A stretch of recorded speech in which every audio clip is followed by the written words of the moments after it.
আপনার দামি গাড়ি কিংবা বাইকের ইঞ্জিনটা যদি একটু শব্দ করে তাহলে আপনি অস্থির হয়ে যান।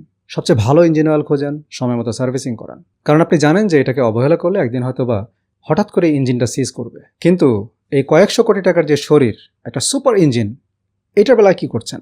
মডার্ন মেডিকেল সায়েন্স বা ডাক্তাররা হচ্ছে অনেকটা সার্ভিস সেন্টারের মেকানিকের মতো।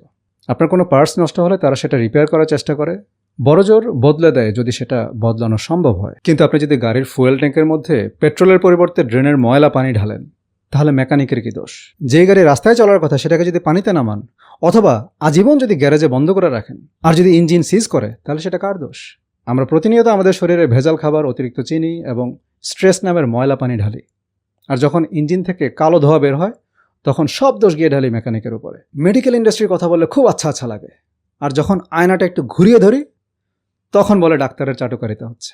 অবশ্য এই ধরনের কথা কারা বলে সেটা আমরা বুঝি। যাই হোক ভাই, মোদ্দা কথা হচ্ছে আপনি অসুস্থ হলে ডাক্তার আপনাকে সুস্থ হতে হেল্প করবেন, কিন্তু আপনার শরীরটাকে ড্রাইভ করার দায়িত্ব আপনার। যদি আনারি ড্রাইভারের মতো আপনি আপনার লিভার, কিডনি এগুলোকে যেখানে সেখানে ধাক্কা লাগান, অথবা আপনার রাস্তায় চলা গাড়িকে যদি পানিতে নিয়ে ফেলেন, তাহলে একজন মেকানিক হয়তোবা বড়জোর কিছু জোড়াতালি দিতে পারবে, কিন্তু আপনি চাইলেই হুট করে আপনাকে নতুন ইঞ্জিন দিয়ে দিতে পারবে না। So drive safely, drive carefully, and drive responsibly.